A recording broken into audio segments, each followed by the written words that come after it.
Hello again. We're going to review the Cold War-era film The Shape of Water today.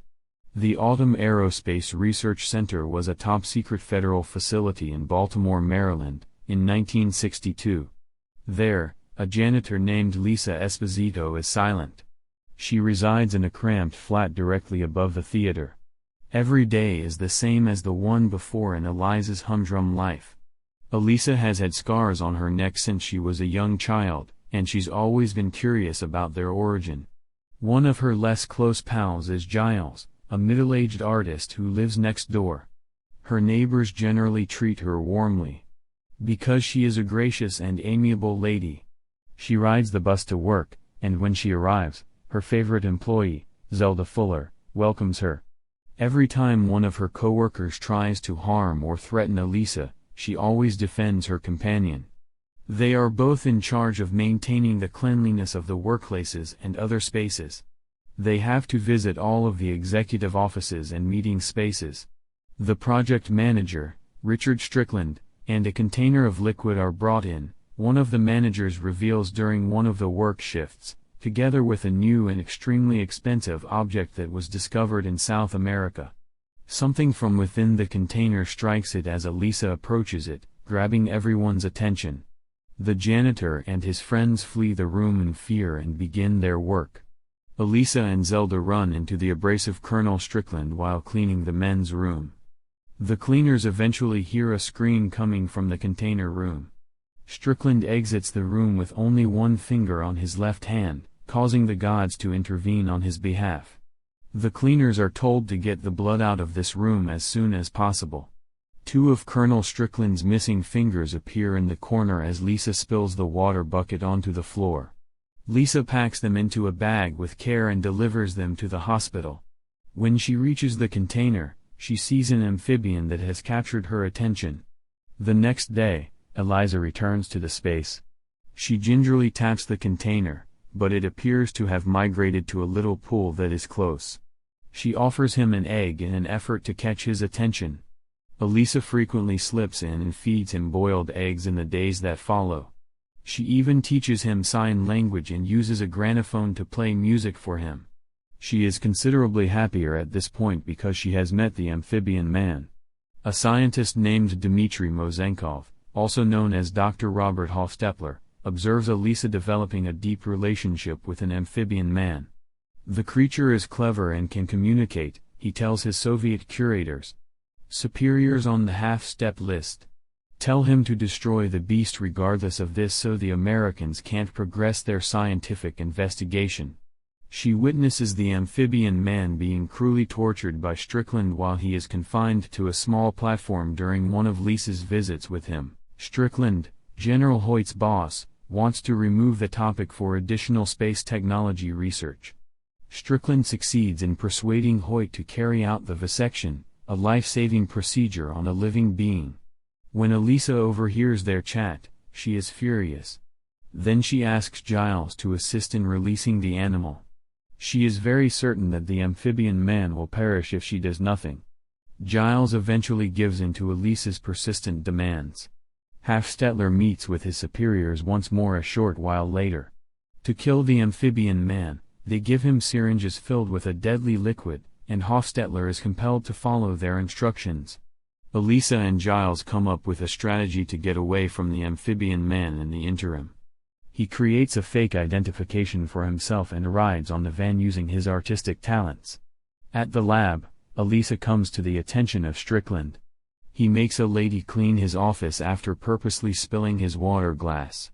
Elisa is harassed by him, and she then departs. When Lisa starts to carry out her plan by tilting the security camera in the Strickland office, Hofstetler is preparing poison. When Hofstetler learns about Lisa's plan, she decides to assist her. He then makes his way to the subject's chamber. At the sight of Hofstetler, Elise flinches.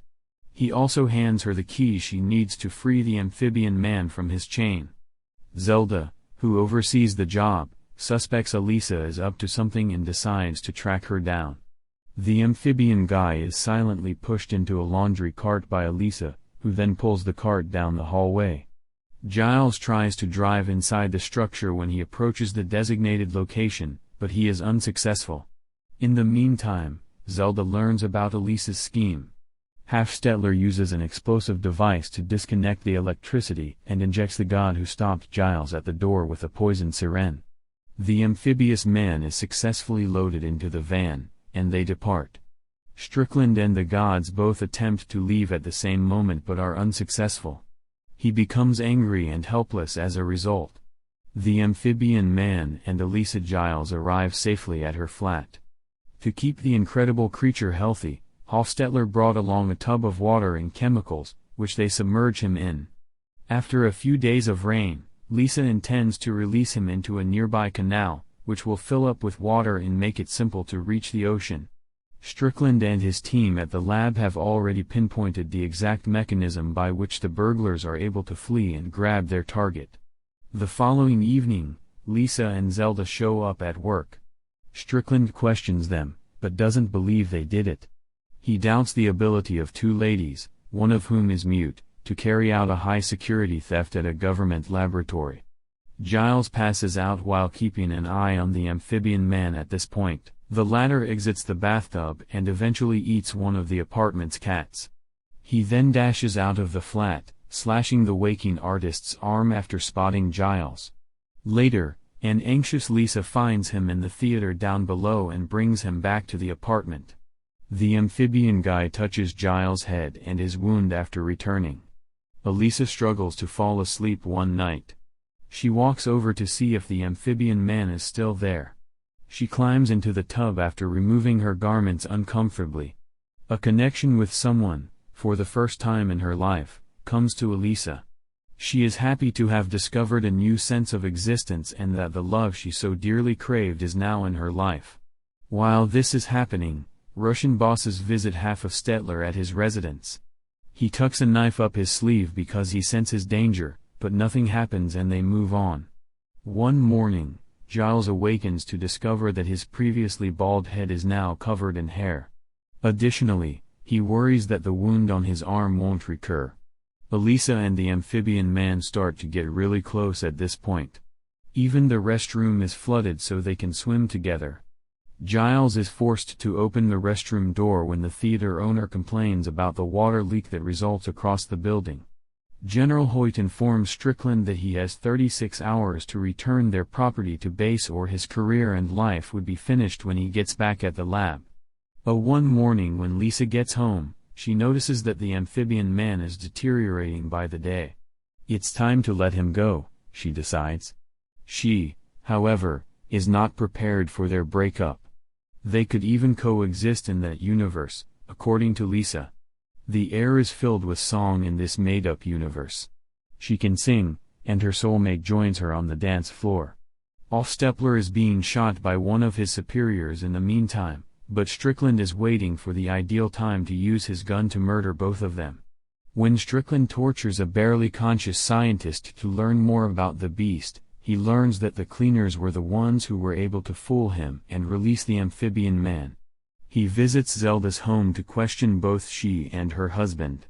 Brewster Strickland starts acting insane because he wants to discover the amphibian guy so badly.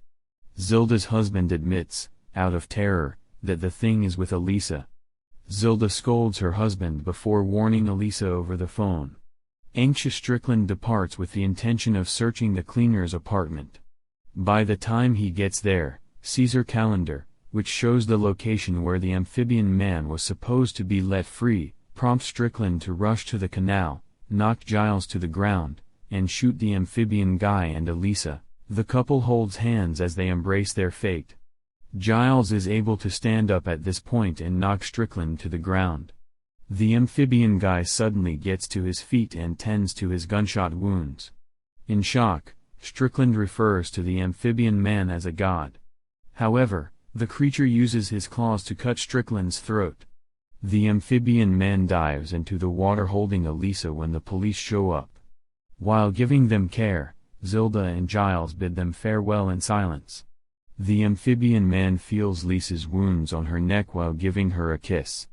The aquatic creature helps Elisa recover from her injuries and learn to breathe again through gills on her neck that were never scars.